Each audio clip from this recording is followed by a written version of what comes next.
podcast.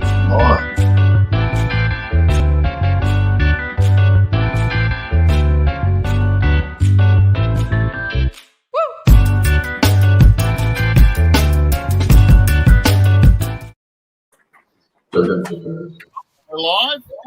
We are live. We are live. Okay. G'day, everyone. My name's Crafty from Craftworks Distillery, and I'm one of the three of Aussie craft distillers shooting the shit, which is our little wee podcast interview format where we interview fellow distillers, malts, coopers, people in the industry that help us bring our product to you, people that loved our product, we hope. So we will go around the room who we've got, and we'll start with our guests. So we have affectionately known as B1 and B2 from the McHenry Distillery. So Bill, Big Bill, Little Bill, because it's easier for us trying to work it out. Bills, how are you guys? We're good. Very well. Yeah. Cheers. Cheers. Exactly. And what's actually in your glass? We'll move to that straight away. What are you drinking? It was full, but while we were waiting, it's nearly empty. Nice. Belvini Caribbean cask. What is it, 14? 14-year-old. Very nice. Excellent. All right. Well, we'll move down this way, and beneath me is my good friend and partner in crime, Todd, otherwise known as the Todd, who's my right-hand man at Craftworks Distillery. G'day, Todd. How are you, mate? I'm doing well. Freezing a bit, but not as much as you, by the looks. No, you cannot complain. I'm 1 degree, and it did snow, but I wasn't here, so you cannot complain. And I was in Sydney today, so I know how cold it was in Sydney. Yeah, what are you drinking, Todd? So I'm drinking Blackgate. Oh, very nice. Blackgate. Which one you got? 75, I think it is. 75. So you got that at the World Whiskey Day. World Whiskey Day. Yeah. That was my little purchase on the way out. Nice, very nice. Once I finally got the bottle open, it tasted quite good, but it was a bit of a workout to get the lid off. All right. And below you is local nerd, distiller, brewer, and all things whiskey, and our IT guy that holds this whole thing together. Thank God. Very Okay. Luke, how are you, mate? I'm very good, thank you. Very good. What are you drinking? Thankfully, I've got my heater on in my shed, so I'm quite toasty at the moment. And I'm, even though it is cold, I'm on the gin. I've got the Mary Street gin, Sydney dried gin from our friends at OCD. Nice, very nice. Yeah, excellent. Good night. So very nice, and it is cold, but I'll still drink it. Yeah, we'll battle on. All right, well, let's rip into it, eh? Let's rip into it. So let's start with Bill. You were one of the first. Bill, Little Bill. Put your hand up, Little Bill. Little Bill, yeah. Okay. So we've got. Maybe we start with the introduction of who each Bill is in relation to Bill McHenry and McHenry Distillery. Who are you guys? Who's who? Okay. I'll talk. I've got the pencil. I've got the talking stick. Brilliant. Yep. I was christened William McHenry. I typically take the name William McHenry now, except growing up I was always Bill. And that's sort of out of respect for Bill Lark, because having two distillers well, actually three distillers called Bill, it does get confusing at times. So I'm the owner, along with my wife, of McHenry Distillery. And we're located way down south on the Tasman Peninsula. It's roughly 43 degrees latitude. It's really deep into the Roaring 40s. we built the distillery there, having moved from Sydney, because we felt that not only the environmental conditions, the temperate environment, very similar to Scotland, and the access to pure cold springs would give us some of the best conditions to make whiskey in Australia. Little did I know when we moved here that there was already a reasonably thriving Tasmanian whiskey industry. So I was lucky I sort of fell into it. There were 5 distilleries already here, so it certainly made the road a bit easier. And it got a hell of a lot more easier when my old high school friend, Bill too, joined the distillery. So we used to go out picking slow berries together, and it moved from slow berry picking to distilling. So now he's actually the head distiller.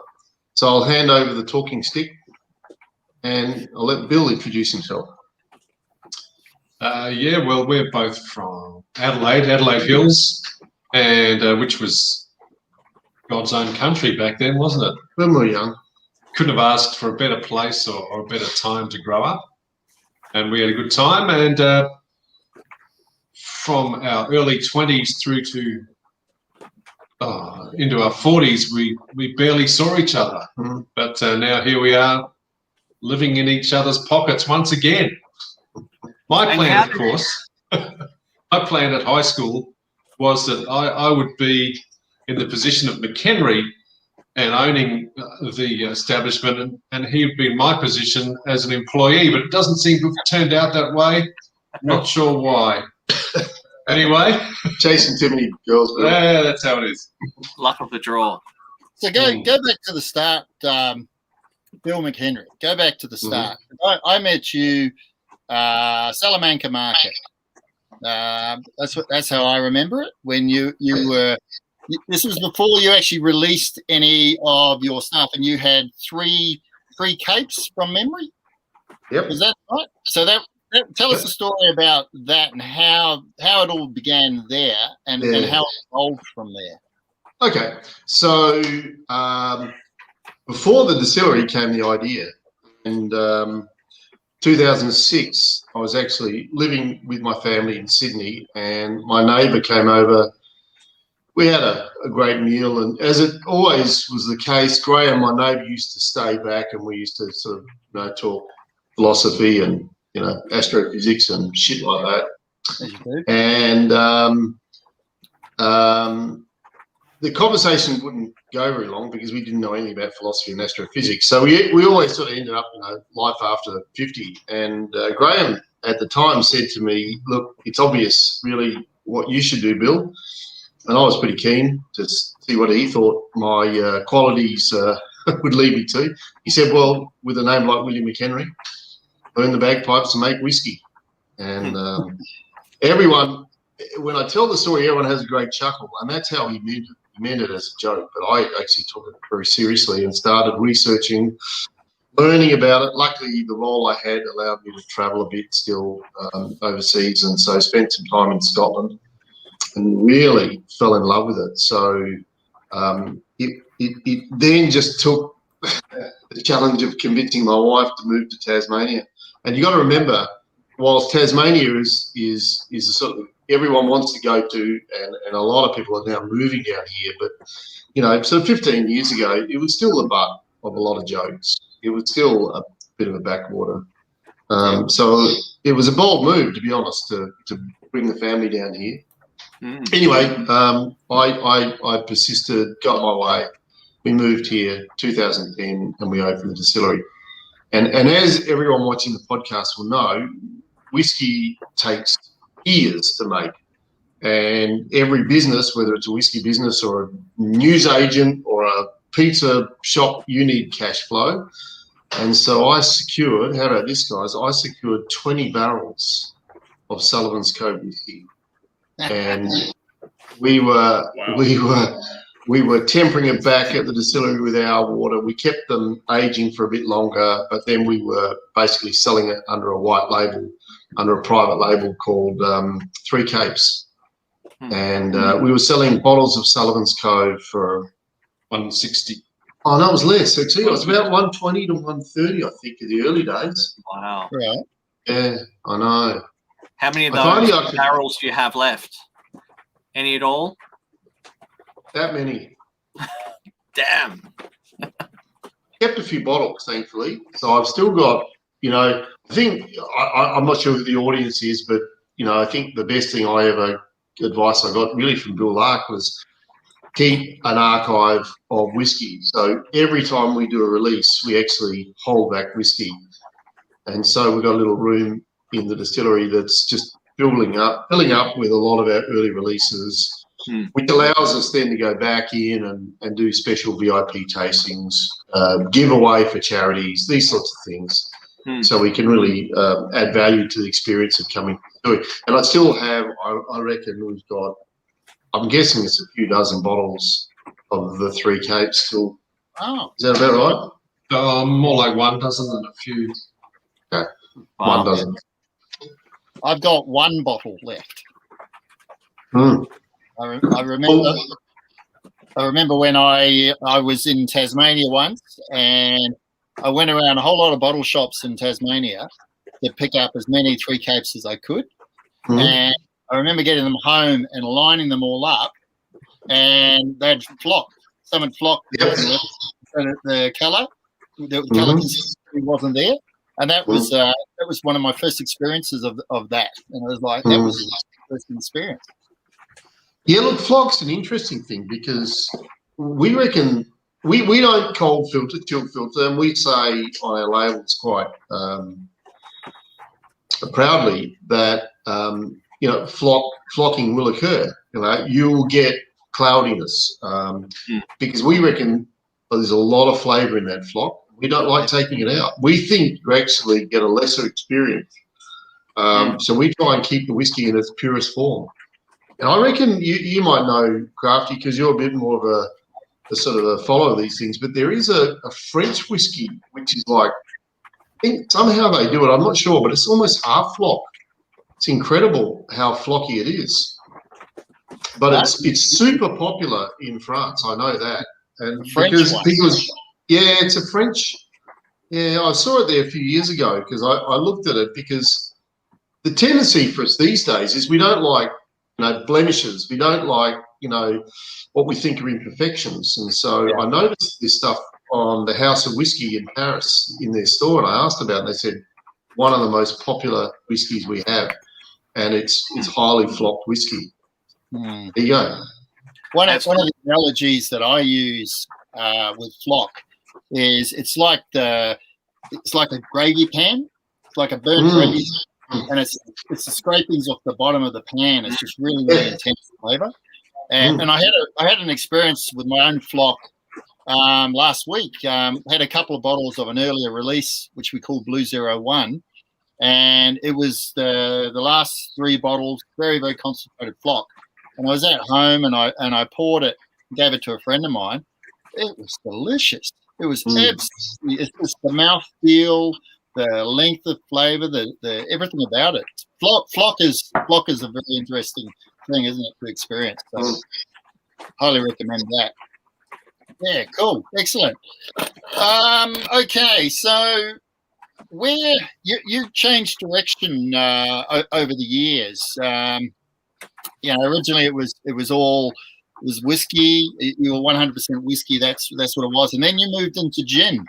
And you went into gin quite hard and quite early, I would say, compared to you look at the amount of gin that's out there nowadays. So what pulled you into gin? What was it, cash flow, or was it you had a desire to get into gin? Tell us about that. And I'm glad for the question because we asked, is it cash flow, and it's exactly the opposite. It was really trying to make sure that we were able to offer full customer experience. For us, it's all about what our customers think about our product. It doesn't matter how good we think they are.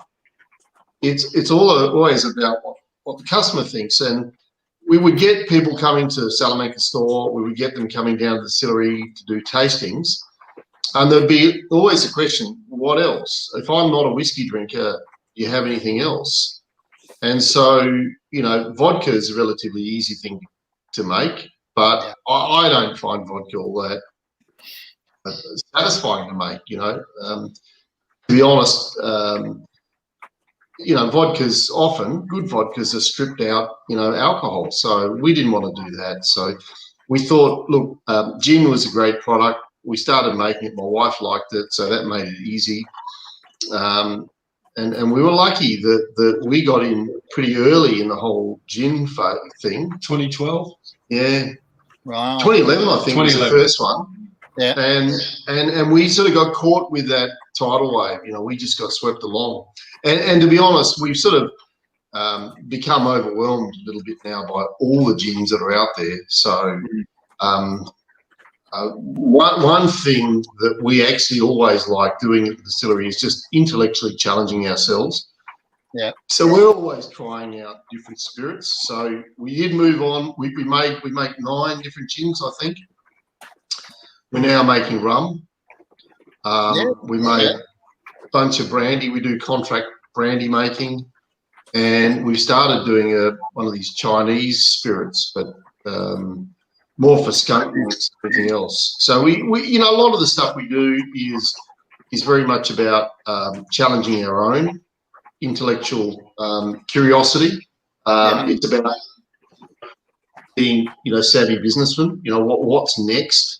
What is going to be following gin in terms of, consumers, are well, I was going to say fickle, but consumer trends, they don't last. And so if you want to stay in business, you've got to find either a product you can make really, really well or a product that the customers are demanding. So that's sort of where we're at.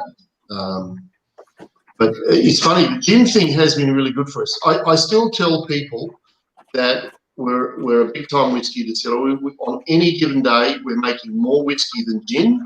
Yeah. But the nature of our whiskey making is we're looking to have long aged, double-digit, whiskey in our inventory, or to sell. So 10, 12, 15 year-old whiskey, and so consequently, we're selling a lot of other, white spirits, so the gin and so forth. But what sort of volume are you doing in terms of whiskey in order to this is so long with an aim to have a lot of it? How much are you able to do? Right. So we've just built a brand new brewery, and I've given Bill the night off because normally I make him work 18 hours a day. 18 to 20. Yeah. We've got a brewery that has a capacity of 500,000 litres of wash a year. So from that, we'd like to think we produce something like 50,000 litres of spirit. And we're looking at expanding the brewery now to get closer to 1 million litres of wash and roughly 100,000 litres of whiskey spirit. I will need another still or a bigger still to keep up with that. Add another distiller. Yeah. I know we've got Alex online. She loves a bit of still porn. Tell us about your still. Bill, I'll let Bill talk. Well, we started off with a hybrid pot column 500 litre, which lasted us for quite a few years. How many years ago did we upgrade? A bit longer. I can't remember. 5 or 6 5 years ago, we upgraded to a 1,500 litre pot still, and we also got a 200 litre column specifically for white spirits. Right. We have a selection of stills to use from, depending on what the job requires. I like to use the big one as often as I can for anything to do with whiskey or brandy or rum. Now the two, it's more enjoyable to use. It gives better yields, or it's like bigger is often better. It does have subtle differences in the quality or lack of quality of the output, and like if you don't want to clean brown spirits up too much, you want to keep that flavour. And At one stage I was just doing wash in the big still and running the spirit through the 500 litre hybrid, but I was finding I actually got a better result doing the spirit runs in the wash still. Mm-hmm. So that's what I've continued doing. Right. Yeah. So how do you then characterize the difference between pre-big still and post-big still? Are there big differences in the spirit, or is it something we would notice if we've got an old bottle to a new bottle? No, you wouldn't notice. You wouldn't notice because the barrel plays such a significant part in what the final product is. You really wouldn't notice what's happening from the still. Mm. But I think also, one thing we really try and be brutally careful about is our cuts and our consistency. So we were managing the cuts in both stills when we were doing the spirit run, pretty similar. And so ultimately, I don't think you'll see the switch over. And to be honest, we've got a record of it. We keep a really close watch of all our barrels and the barrel program, but not the stills. And we've actually started to do vatting of our whiskies now. And so I think that's always going to sort of polish out any little differences there might have occurred.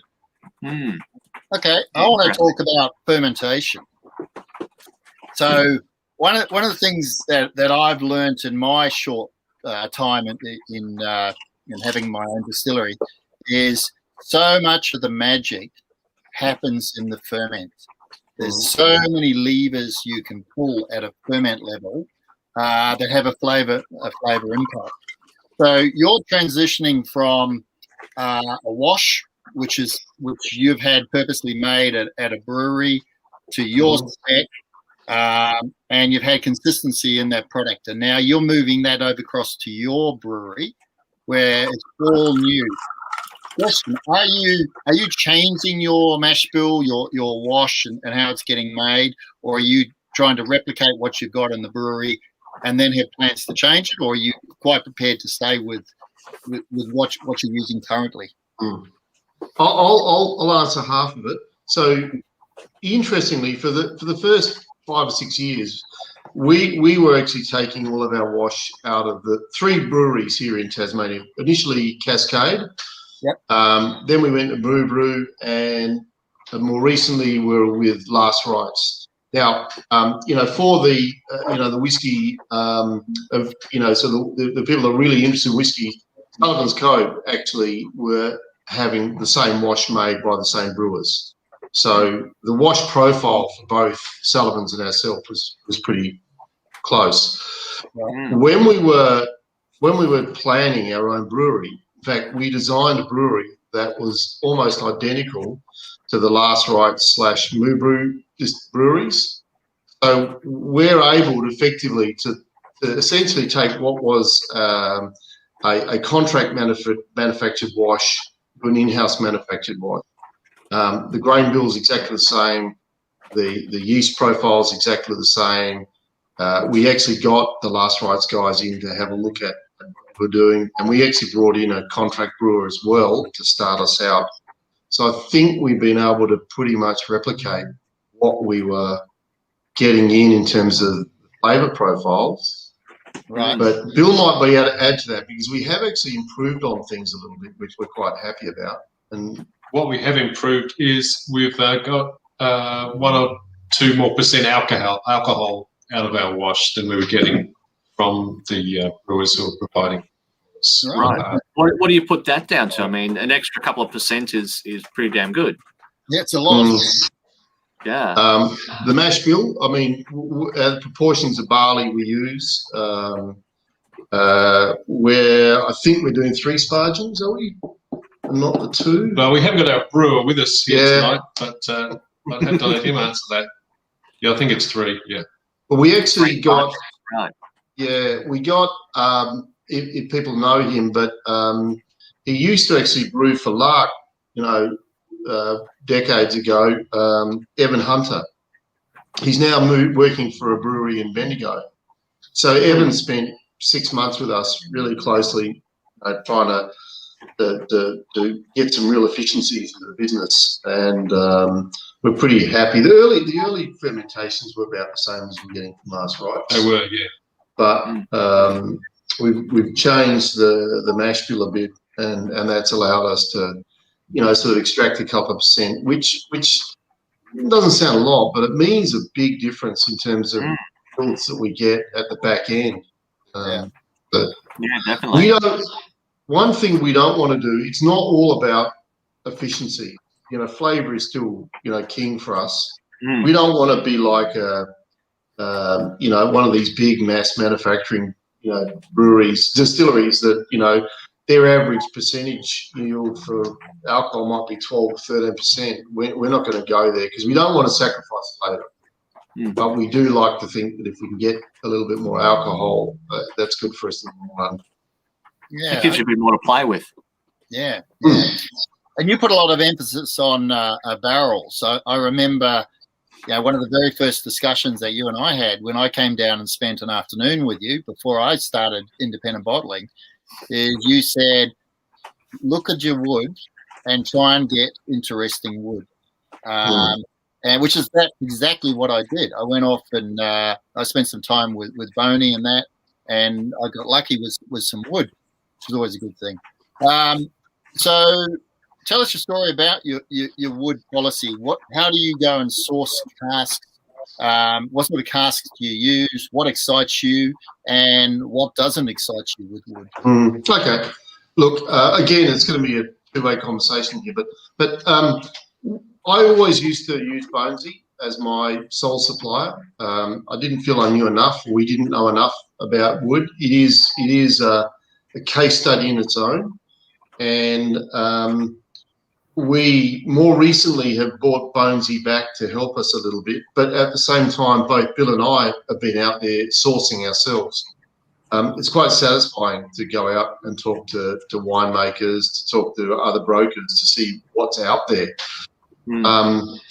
Look, we pretty much always use oak. We haven't experimented with any funky woods, elms and jarrahs and, stuff like that. That's a little bit too esoterical. Yeah. So we haven't done anything like that. I'll tell you what we have done, which no one else has done, is through the guys at Mastercast, we bought in roughly, I always overestimate, but Bill will correct me, about $500,000 worth of new oak, literally milled oak out of the French oak forests in France, south of France. About $500,000? More. One and a half. Oh, okay. Oh, yeah. Wow. Got that wrong.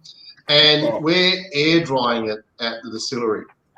Now, you can, we're forget the numbers, but they illustrate things. Okay, the numbers might be a bit wrong, but when you mill a piece of new wood, it might be 30-40% moisture content. You've got to bring that down to sort of single-digit numbers, 9-10% before you can work it. Typically nowadays, a lot of that wood is put through a kiln. It's kiln dried. 2 weeks, bang, it's out there to dry. Yeah. Air drying produces essentially the same effect in terms of dry wood, but it has an extra bonus in that time it's drying, 3 to 4 years, you're getting a lot of microbial activity on the wood itself. So you're getting bacteria, you're getting fungus, and that's starting to break down the wood fibers, introduce new flavors, and so when the barrel's made up, it's literally of a high quality as a vessel or shaping the flavor of the spirit. And I think makers that's a lot of wood. That's a lot of wood to try and store for a number of years. Where do you put it all? At the top of our hill, we have a large plateau, and we have that leveled off and gravelled, and the wood is in big stacks on pallets up there, just out in the open. So we're lucky. We've got 100 acres of land, and so we've got a lot of room to move. our neighbours are the national park, so we rarely get complaints.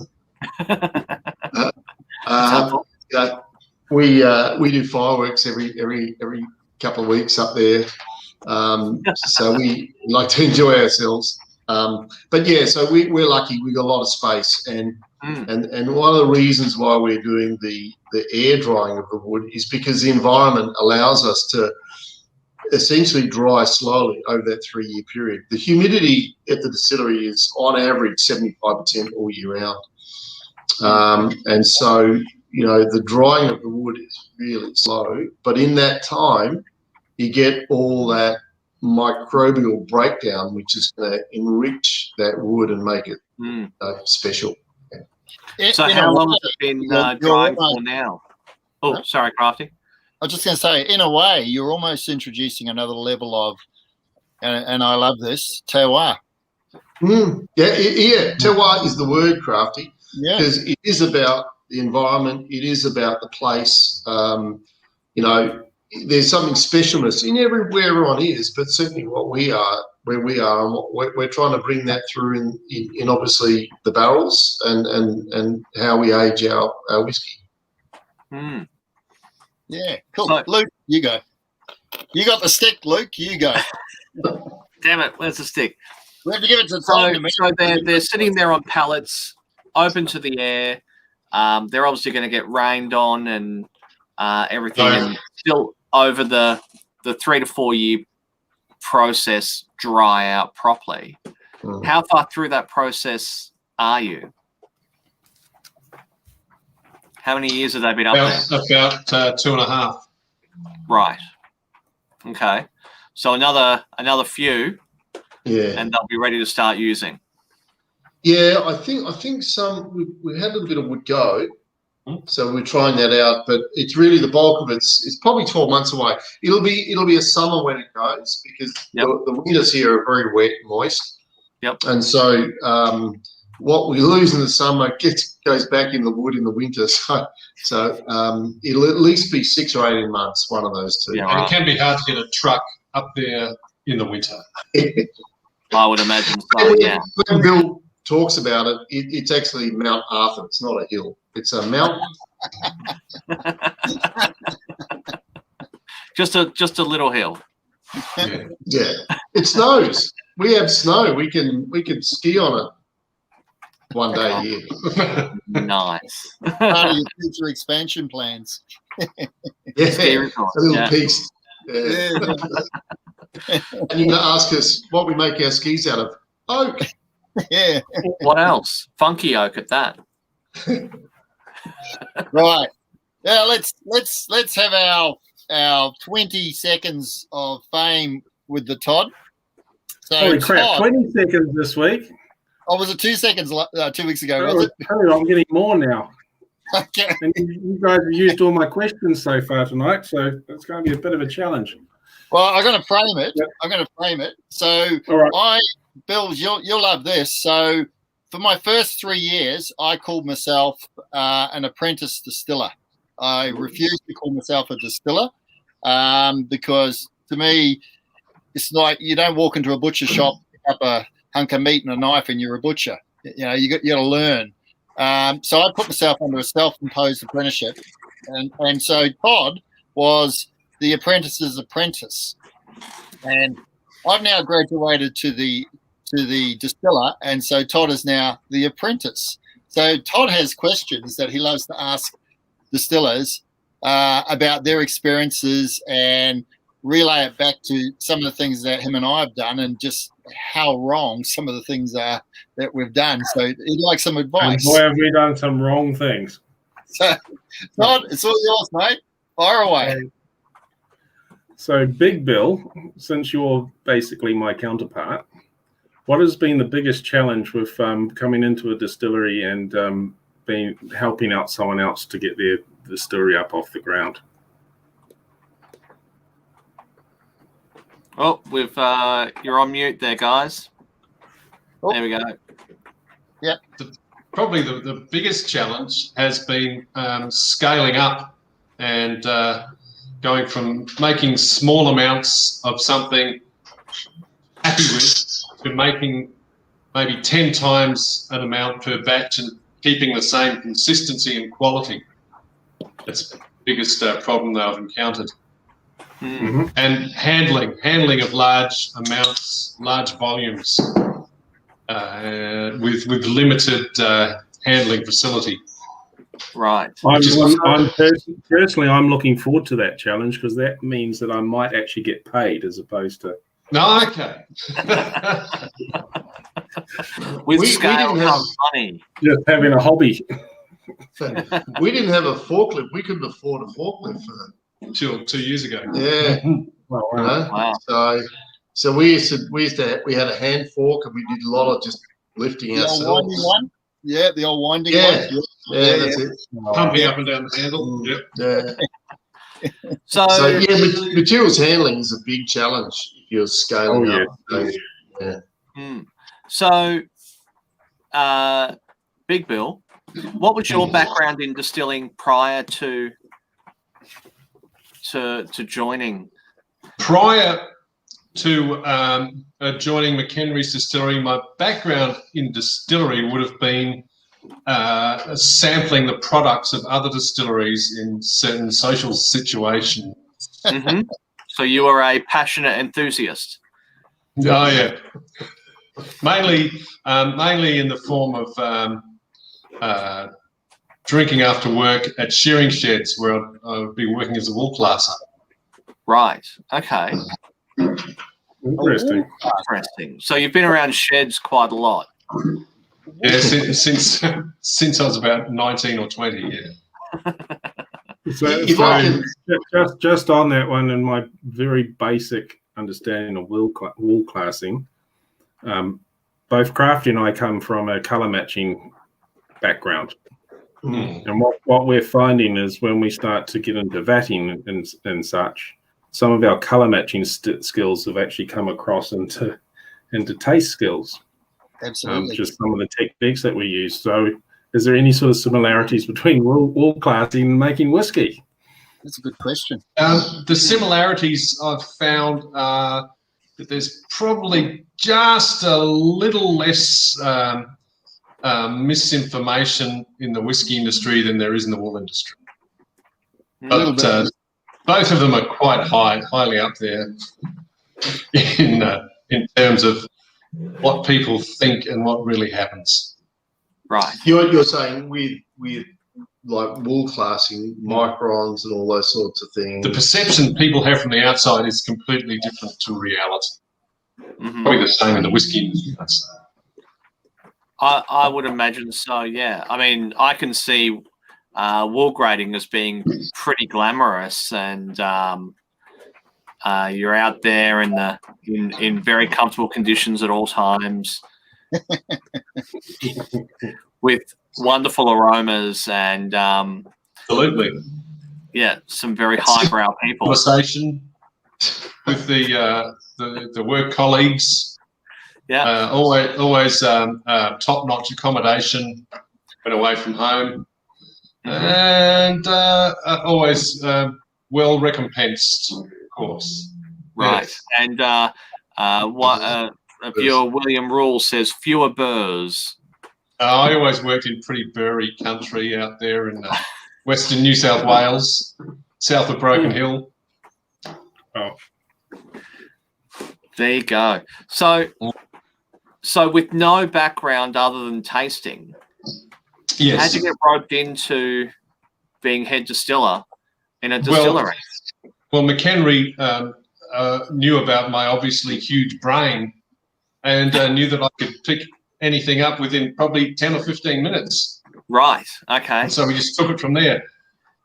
We both stumbled along in a few things, but it did help to have some direction in a 1-week course with a fellow called Alan Barclay from Scotland. He used to work for Diageo, I believe. Yeah, and a few other. Yeah, he's a big wig in education in Scotland. Came to Tasmania, and a lot of us did a course with him, and he set us. That was with Anne. That was the. That's correct. I did that. The inaugural one. Were you there at the inaugural one? Yeah. Wow. What was that? I guess that we didn't talk. No. I was at the other end of the bus. I I tell you find what, that amazing that Crafty didn't find you to talk to you and chew your ear off at the time. Well, there was another fella there who was pretty good at chewing Oh. ears. And mine took a bit of pounding from his. was that the guy from the Southern Highlands? It possibly may have been. He's got a distillery in the Southern Highlands. Yeah. I think we know who we're talking about. That's I so tell you amazing. what, one thing we do, and we really enjoy the fact that, I think acknowledge we there's a lot more to learn than we know, and so each year Bill and I try to take a week out of the distillery to either travel domestically or overseas and visit other distillers and distilleries. A little bit like what we're doing now, Crafty, exchanging ideas and methodology, and we like to do it as part of our education. And, look, we're mates from high school, so it's actually nice to get away from the distillery and just enjoy, a few moments together. Yeah. Oh, it's a love moment. Lovely. I agree with you 100%. The importance of that, and it's with COVID, it's been a lot more difficult for sure.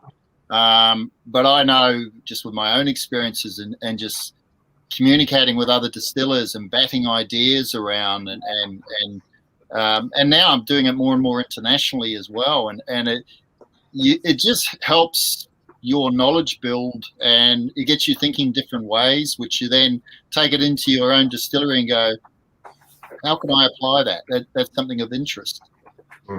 So yeah, it'll be good when the borders open up properly and we can all travel. And actually, one of the first places I want to go is the US.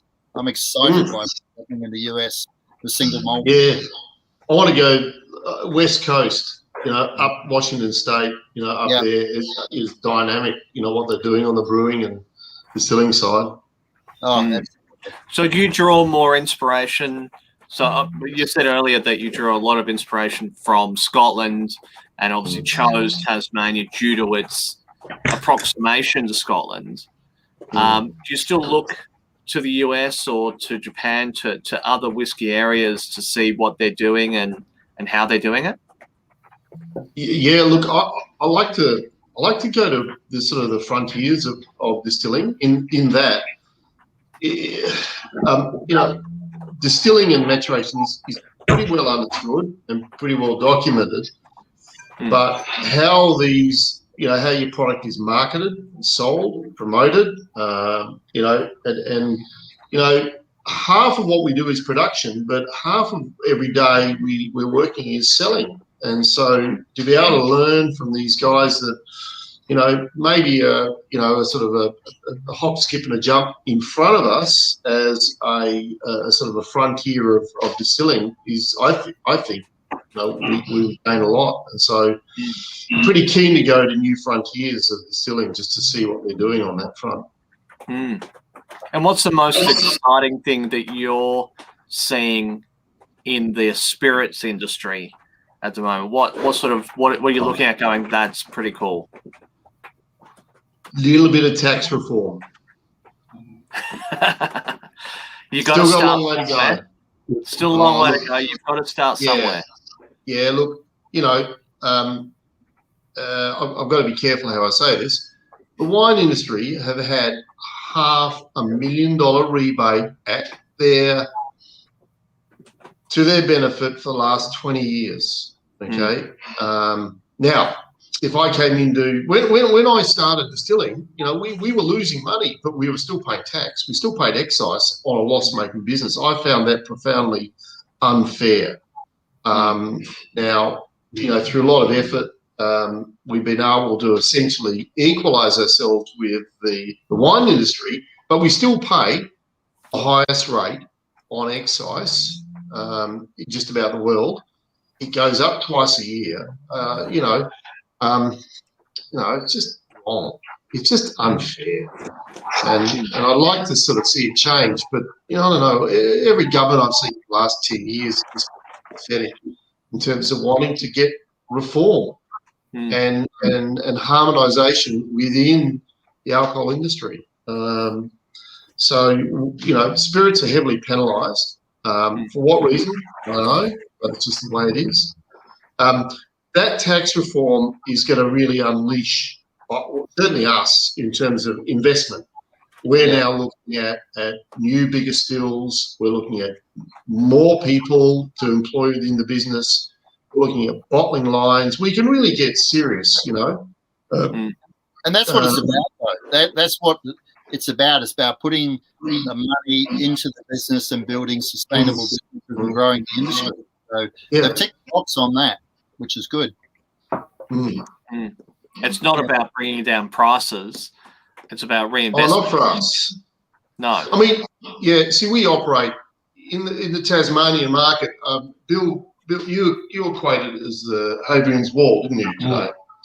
Bill, explain. Well, you've got in between England and Scotland, you've got Hadrian's Wall built by the Romans. And the definition of whiskey is really Irish and Scottish, and that's the dividing line. Our Hadrian's Wall is Bass Strait. I'm sorry about your mainland guys. So, well, we love the idea. We love the idea that that's the definition of Australian whiskey. Tasmanian whiskey suits us just fine. So the benefit of that, the reason for that little side journey, is that we're still struggling to keep up with demand. So we can actually hold our prices. I mean, we have seen some shifts. Prices are becoming, you know, you might call more reasonable. They're still a bit challenging when you look at a bottle of scotch, you know, on the shelf next to you that might be 15 years old and selling for, you know, 80%, 70% of the price of Tasmanian whiskey, but people are still buying it. And so consequently, we can maintain our prices. It's not wrong for us to do, because without profit, we can't pay people. We need profit, and the more profit we get, the better we can make our individual businesses. So, you know, we're happy to sort of have a premium and keep our product highly in demand. Yeah, no, well Which said. Makes complete sense. There's yeah, I mean, it's supply and demand. And yeah, I mean, we don't, small distilleries, you know, we don't have the economies of scale, right? So, you know, it doesn't happen very often, but when it does, someone comes into my shed and goes, oh, that's a bit expensive. And I turn and point to the casks and I go, yeah, we make thousands of litres, not millions of litres. So we're your artisan cheese maker. Yeah, you can't compare us to Coles Big Block. And when you articulate it that way, people straight away go, got it, understand. It's never an issue. Now, I want to go back to this mainland thing, this wall. We're both mainlanders, by the way. Yeah. This is very, very interesting. Very interesting, because over time, okay, let's start with this. Tasmania is the spiritual home of Australian whiskey. It's the crucible. Yeah. No question about it, right? There's not an Australian whiskey distiller I know who would not deny that, right? And it's always a great pleasure to go back to Tasmania, and you hop off the plane and it feels like you're back in the spiritual homeland. It's really great. But Tasmanians make whiskey, and mainlanders make whiskey. And mainlanders Tasmanians are winning awards internationally as well, but mainlanders are winning a lot of awards and establishing different styles of whiskey. And mainlanders look at Tasmania, and Tasmania is creating this Tasmanian whiskey identity and really almost trying to, don't take this the wrong way, separate from Australia and very much about Tasmanian whiskey. And it's an interesting dynamic, because the Tasmanian whiskies are Australian whiskies. So explain to the audience why that's happening, right? And I know there's valid reasons for it, and it's great from a marketing perspective, but explain why that's happening, and explain what you think's happening on the mainland as well, as far as the diversification of whiskey and flavour styles. Okay. Who wants to go first? Well, I think you could have an analogy with the wine industry. You've got places like Barossa, Coonawarra, Hunter Valley. They all have their own little niche, their own characteristics, and their own reputation. And that's all that Tasmania has done in the same sort of retail space. So I think it's now up to other regions. Yeah.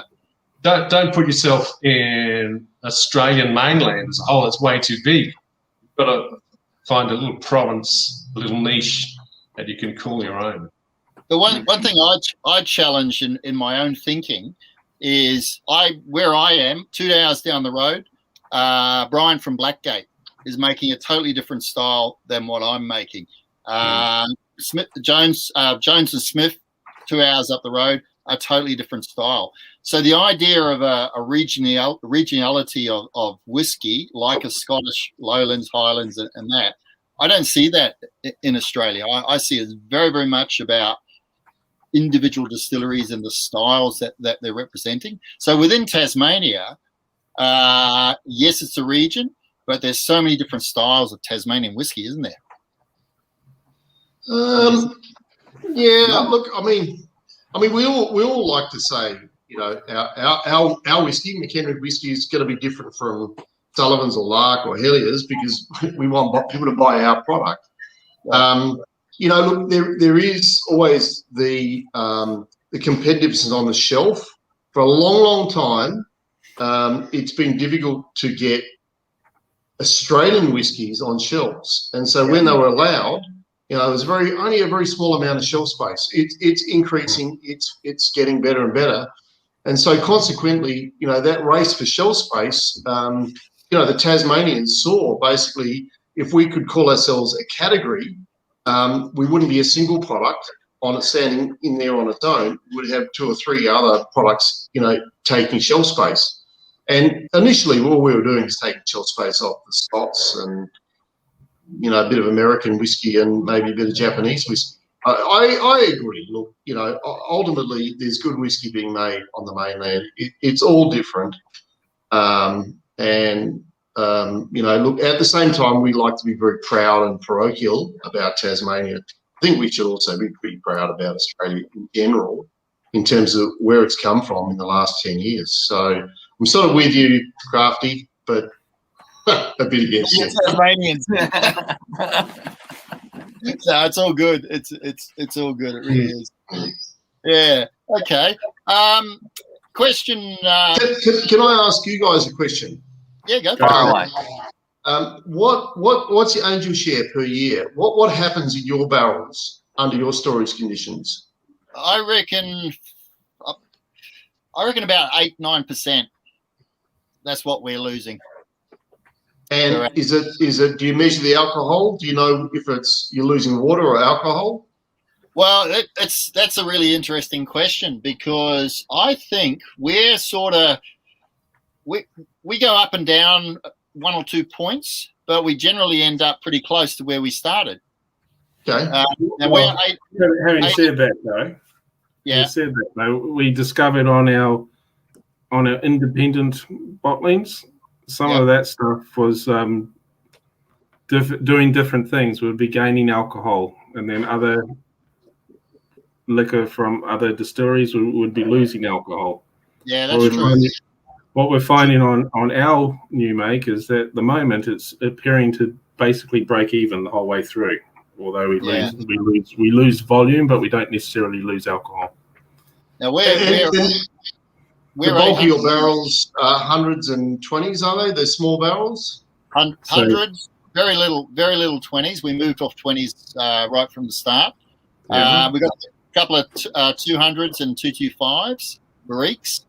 That's probably as big as we're going to go. But you know, I had a discussion with a mainlander, well-established distiller this week about, you know, the differences between a 100-litre and a 200-litre, and how little the difference are depending on your climate. So it's interesting. We're 800 metres above sea level. we're anywhere from -5 in winter to about 38, 39 in summer. Pushing We get 40. 40, yeah. We get a lot of storm fronts coming through, rolling off the plains. And I'm a big believer those storm fronts are having a big impact on our whiskey. Well, you're also in a tin shed. Yeah, we are. Yeah, but you do see the barrels starting to really strain under the conditions at times. You know, the storms roll in, you can almost hear them starting to talk to you as they start to sort of open up. Or that's interesting. Yeah, we got a little comment there from Ken Moore. He's absolutely right. High humidity, you lose ethanol. Low humidity, you lose water. Our humidity is 72%, and it's very temperate. We fill our barrels at 63.5, and we're degorging them around 55, 58, 56, 57, 58, 55 through to 58. So we're losing alcohol. The volume loss, though, is less than 2%. Between 1 and 2. Yeah. Per year. Now, we rub our hands in delight, because what we like to think we'll be able to do is really produce some really nicely aged, so 15, 20 years. I think Sullivan's have released a 20-year, haven't they? Yeah. You know, really push out some of the age and see what happens with our spirit in our climate. Like you, we like the idea that atmospheric pressure can have an impact on the barrels. You know, it massages, it squeezes the barrel when there's a high pressure, it releases the barrel when there's low. We actually see it physically in the flow rates on our spring. You know, when there's big high pressures coming in, it basically stops the water flow. It doesn't stop it, it slows it down. You can really see it, you know, pulsating, depending on what sort of pressure systems we've got coming out of the Southern Ocean. You know, because we're in the roaring 40s, we're 43 degrees south, so we get intense highs and lows, more. So we love what that's doing to the whiskey in the barrel. So I think those sorts of things are nice, because they do separate, you know, some of the spirits and the whiskies that are being produced. And ultimately what it does, Crafty, it gives the consumers more choice. Yeah. And how good can that get? Yeah. But it's interesting how you then educate the consumer on those differences, and we've got more pressure. We're in the wrong 40s. We've got completely different climate to other parts of Tassie, and that's going to affect it in some way. Would people necessarily understand that? I mean, we look at Scotland, and it's pretty well there. You know, an Islay, you know, a Campbelltown. They're going to be fairly similar, with some local variances, of course. But yeah, Tassie, you've then got, well, a huge variation in terrain, and location being either close to the mainland or closer to the Antarctic. Do you think that makes a big difference, where in Tassie you are? What makes the biggest difference to the education of our potential customers is tasting the product. Yeah. They don't really, honestly, they don't really care too much about the technical details of the climate. We can explain that to them post their trying the product, but if they're not on board with the taste of what we're producing, it all just really goes over their head. Look, I think the segments, you know, you get the people that are really interested want to know. You know, they've done a lot of reading, you know, they've heard distillers talk, they've visited a lot of places, they want to know. But there is certainly a big chunk of the market that probably just doesn't want, you know, to have all that faff going on. They just want to try it, and you know, So a question come in from William Rule. They've just put up on screen. They've noticed any change in aging and development of flavours between the drought years and the wetter conditions of the last 12 to 18 months? We'll have to leave that for the mainlanders because it's been pretty consistent here. Don't get droughts in Tassie. It's pretty dry though. No, we do get droughts. We get dry periods. It's true. Yeah. But you know what? To be honest, William, we've never thought about that as something that might influence. We don't record it in our records. We never thought about that. No, it's a good question. Thank you, William. The climate has been so consistent over the last 10 years here. It hasn't been a thing to consider. If you look at what we do, look at our weather records, and the climate has, where we are, has a 10% range. 62 to 72% is our range. I think it's 62 to 70, so roughly 10. It's a really tight band. Whereas where Crafty is, and a lot of mainland South Australians, wintertime might be as high as 80, 90% when it's raining, and 5% when it's not. So I would see, there's big influences there. We tend to have a really, we're in a fairly safe climate area, so it's pretty consistent. Oh, certainly we've seen just near Crafty with the whole Capity Valley up in flames, and worried about whether his shed's going to burn down or not. Obviously, a week later underwater. Yeah, we're lucky with water. Right, we're at an hour, so we generally do about an hour and a quarter, even an hour and a half. So I want to put a question to you guys from a distiller's standpoint. And this is something which for me right now is really, really fascinating. It's something I've been fascinated from my early encounters with Laddie back in early 2000. And I talk about terroir, whiskey terroir. So there's two very, very strong schools of thought on this. One is the further you go down the process of making whiskey, the less impact it has on the final product. So barley, being right down at the start, it makes bugger all difference on the final product. And part of the argument is it goes through a very you're destroying your barley terroir, your flavor profile, in the sense that you destroy it when you mill it, when you mash it, when you distill it. So the flavors of barley and the uniqueness of barley varieties and that doesn't really come through. On the other end of the spectrum is the argument that, oh, hell yeah, barley is flavor.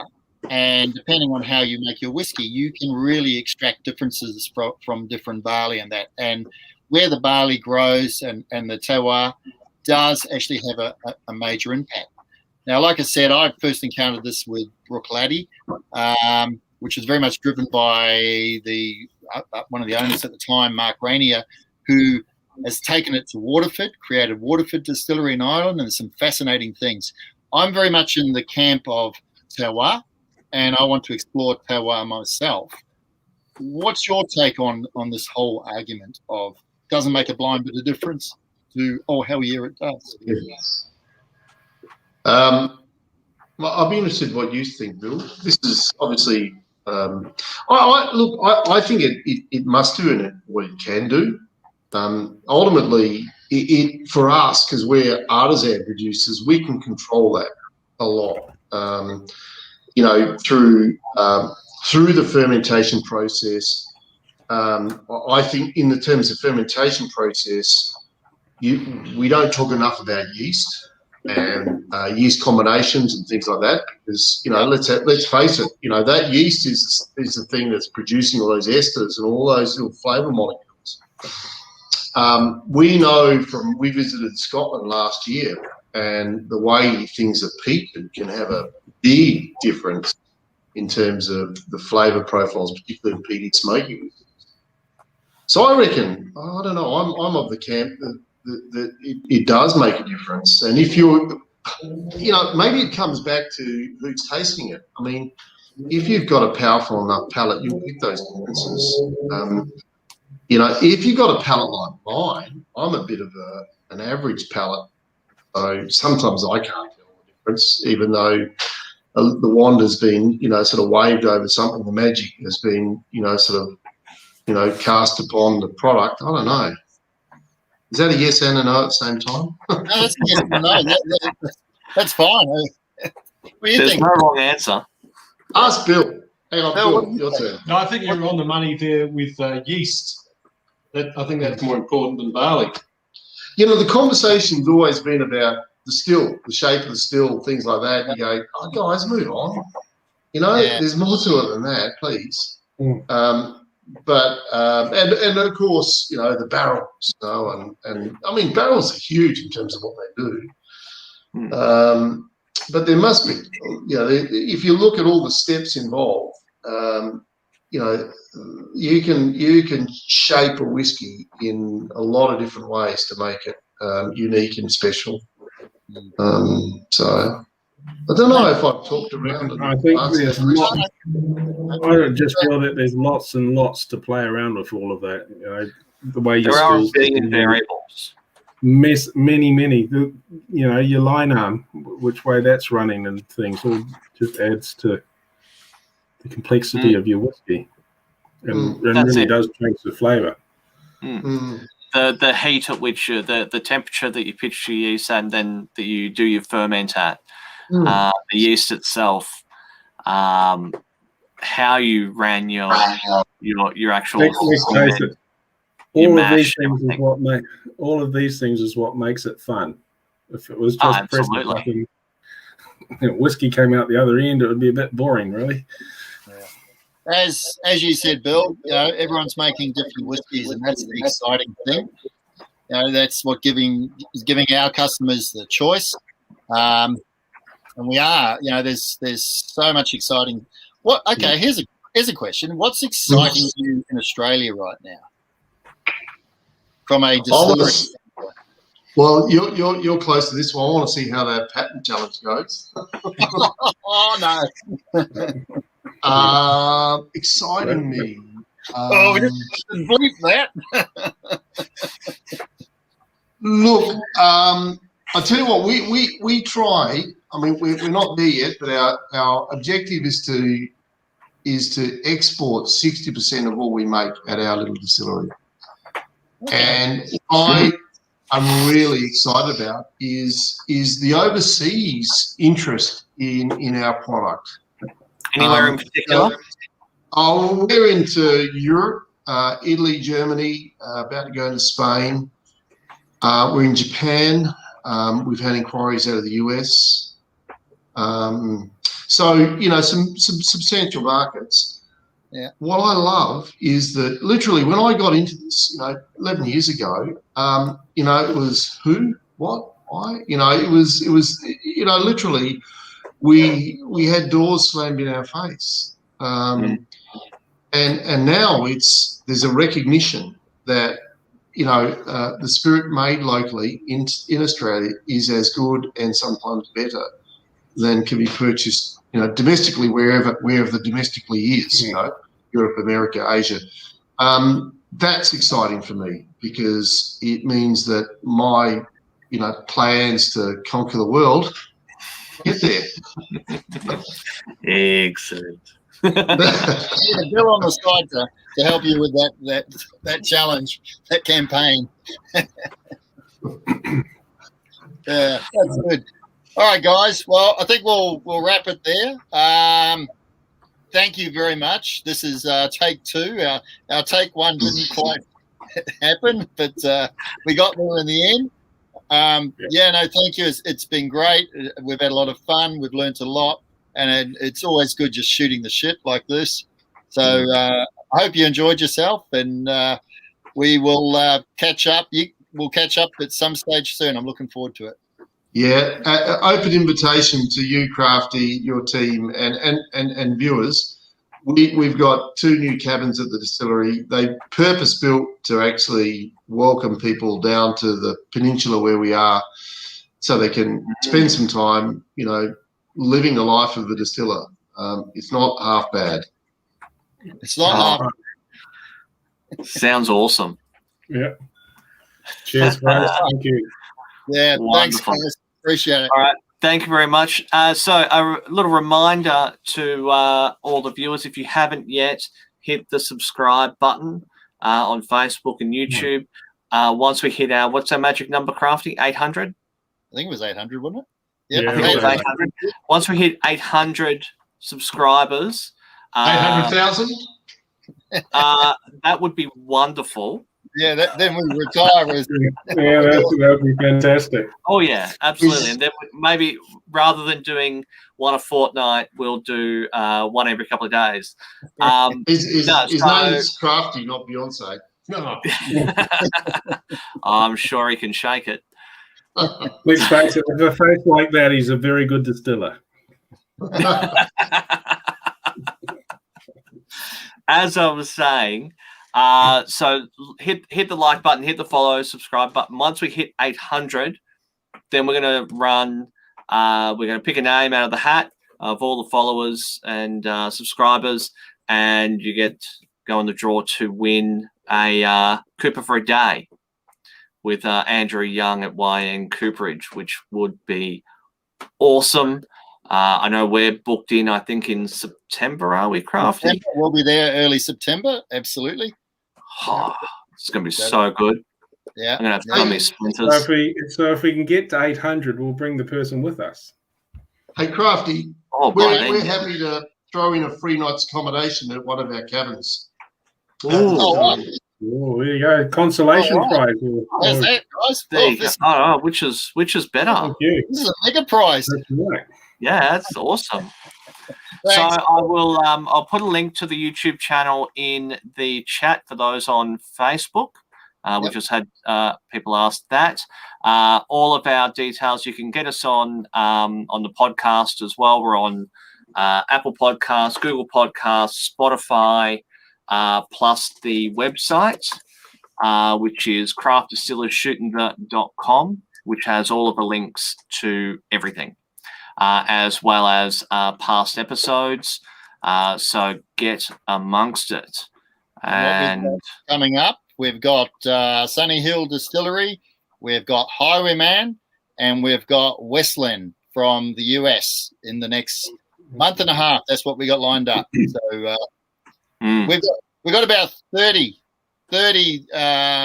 shooting the shits coming up. So this is going through 2021, 2022, and 2023 is the plan. Unless we hit the 800,000, and then we can bring that and condense it and bring them up a lot faster. I've got to do some more work. So anyway, thank you guys for your time, and thank you for being so open and honest with us. It's been great. Thank you. You're very welcome. Cheers. Thanks, guys. Blanche. Slanger. Thunder.